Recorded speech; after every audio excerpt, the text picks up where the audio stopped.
Nous avons compris que pour lire un texte littéraire, il faut tout d'abord définir le genre auquel il appartient. Chaque genre a des caractéristiques et un fonctionnement qui lui sont propres. Donc, connaître les caractéristiques et le fonctionnement du genre auquel appartient un texte fournira les éléments pour percevoir ses particularités et l'expliquer. Aujourd'hui, intéressons-nous au genre théâtral. Qu'est-ce que le théâtre? Commençons par les caractéristiques du théâtre. Le théâtre a deux composantes essentielles. Tout d'abord, le théâtre implique une mise en scène, un spectacle. C'est ce qui fait de lui un art de la représentation. Et puis, le théâtre est un texte. C'est ce qui fait de lui un genre littéraire, puisque plus souvent que rarement, le théâtre repose sur un texte. Le théâtre se définit comme un art de la représentation, disons-nous. Un art de la représentation, tout simplement parce qu'il raconte une histoire uniquement par l'intermédiaire d'échanges entre des personnages. De façon pragmatique, on va dire que les personnages imitent la vraie vie, la représentent. Au théâtre, le spectateur découvre l'histoire au fil des conversations des différents personnages. Pas de narrateur qui prend en charge l'histoire comme dans un roman. Si on veut une définition plus construite, on retiendra ceci. Le théâtre est un art de la représentation puisqu'il donne à voir une action qui est représentée, c'est-à-dire que des comédiens jouent des rôles, incarnent des personnages sur une scène, les personnages prononcent des paroles qui font avancer l'action. Qu'il s'agisse d'une comédie, d'une tragédie ou d'un drame, ou de tout autre type de théâtre, il faut une action représentée par des comédiens qui incarnent des personnages. C'est la parole des personnages, encore une fois, qui fait avancer l'action. Et les échanges entre les personnages prennent diverses formes, ont diverses fonctions. Au théâtre, le dialogue est la forme réglementaire des échanges. Un dialogue, c'est une série de plusieurs répliques que s'échangent les personnages. Lorsqu'il y a plusieurs personnages en scène, ils peuvent avoir des temps de parole plus ou moins longs. Les personnages peuvent prononcer ce qu'on appelle des tirades. Une tirade, c'est une très longue réplique dite par un seul personnage. Toutefois, la tirade s'adresse réellement à un autre personnage. Lors des tirades, le personnage occupe l'espace, précise longuement sa pensée, exprime ses émotions.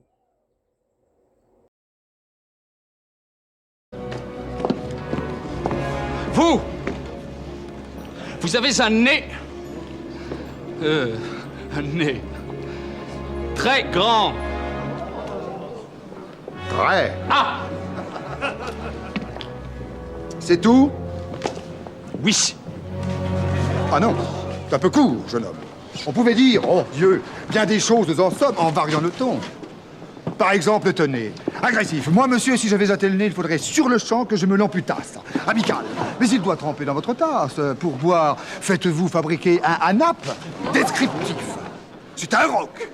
C'est un pic. C'est un cap. Que dis-je? C'est un cap. C'est une péninsule. Curieux. De quoi sert cette oblongue capsule? D'écritoire, monsieur? Ou de boîte à ciseaux? Gracieux. Aimez-vous à ce point les oiseaux que paternellement vous vous préoccupâtes de tendre ce perchoir à leurs petites pattes? Truculent. Ça, monsieur, lorsque vous patinez, la vapeur du tabac vous sort-elle du nez sans qu'un voisin ne crie au feu de cheminée?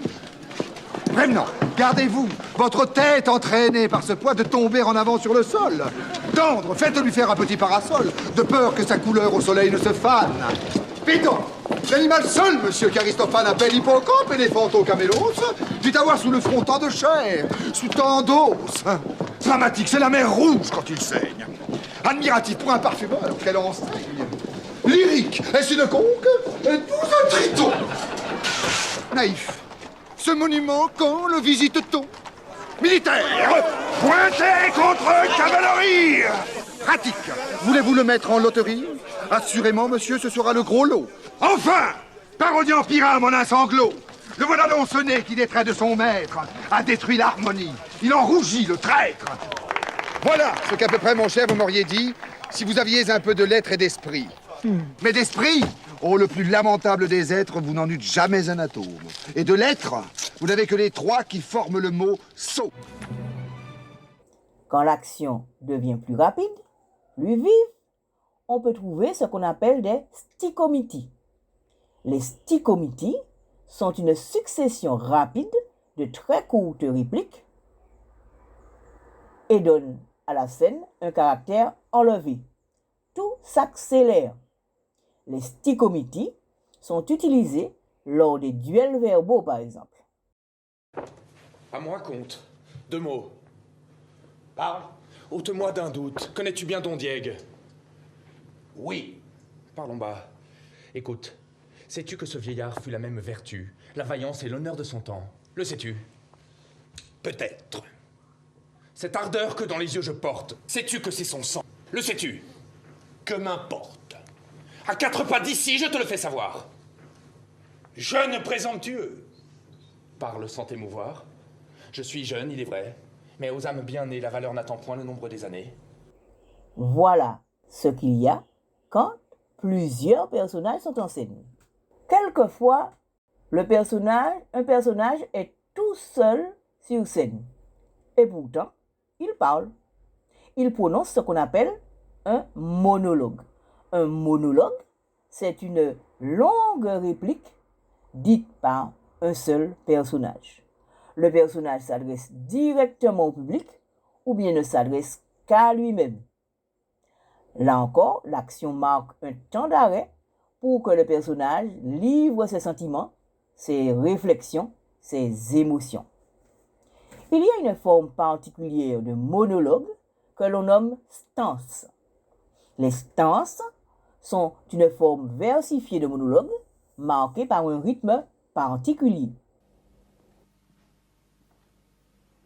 Percé jusque au fond du cœur, d'une atteinte imprévue aussi bien que mortelle. Misérable vengeur d'une juste querelle et malheureux objet d'une injuste rigueur, je demeure immobile, et mon âme abattue cède au coup qui me tue. Si près de voir mon feu récompensé, ô Dieu, l'étrange peine, en cet affront, mon père est l'offensé, et l'offenseur le père de Chimène. Que je sens de rudes combats. Contre mon propre honneur, mon amour s'intéresse. Il faut venger un père et perdre une maîtresse. L'un m'anime le cœur, l'autre retient mon bras. Réduit au triste choix ou de trahir ma flamme ou de vivre en infâme, des deux côtés mon mal est infini. Ô Dieu, l'étrange peine, faut-il laisser un affront impuni? Faut-il punir le père de Chimène? Père, maîtresse, honneur, amour, noble et dure contrainte, aimable tyrannie, tous mes plaisirs sont morts ou ma gloire ternie. L'un me rend malheureux, l'autre indigne du jour.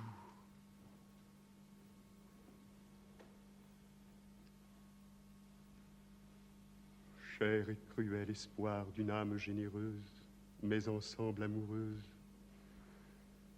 Digne ennemi de mon plus grand bonheur, fer qui cause ma peine, m'es-tu donné pour venger mon honneur?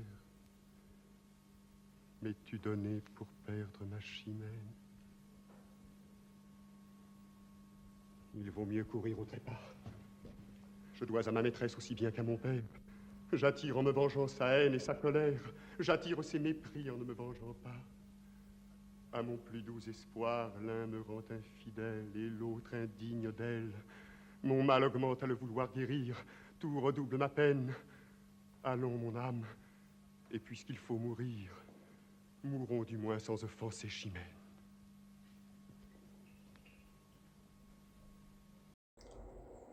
Si la vie est un théâtre, selon certains, le théâtre n'est pas vraiment la vie. Il est une imitation de la vie.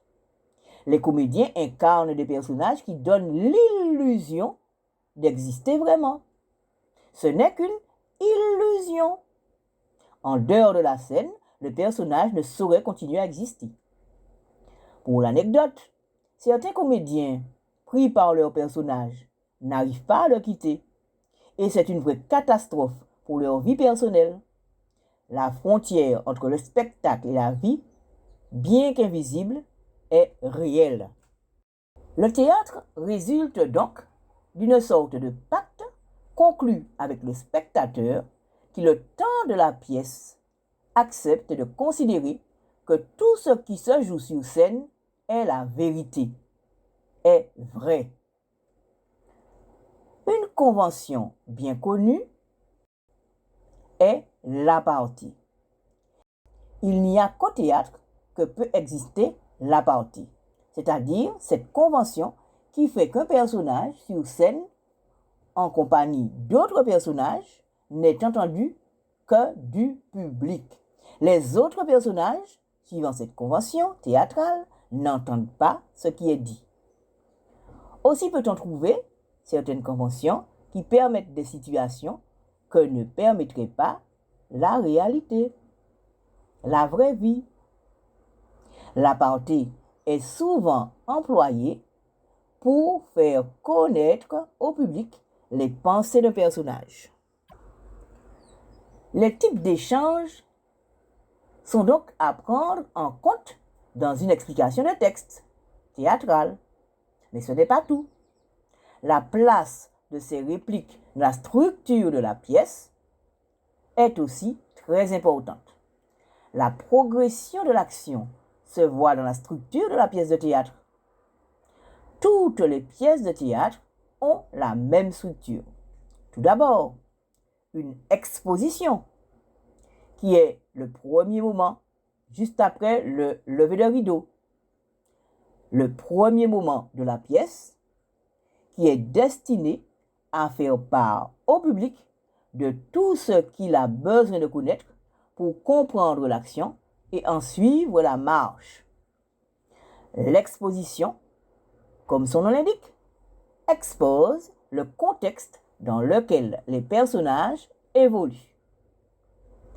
Après l'exposition, des péripéties font avancer l'action vers le nœud.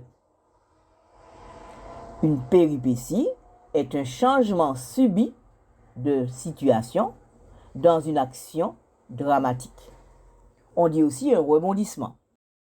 Inattendu, certaines péripéties sont qualifiées de coups de théâtre, tant les événements sont inattendus et spectaculaires. Après quelques péripéties donc, qui font avancer l'action, on en arrive au nœud. Qu'est-ce que le nœud de l'action?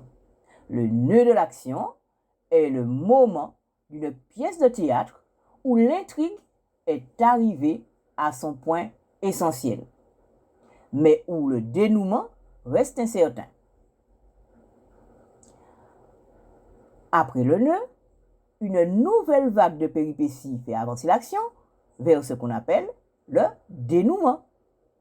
Le dénouement au théâtre est la dernière scène, celle dans laquelle tous les nœuds dramatiques se défont et toutes les intrigues de la pièce se résolvent.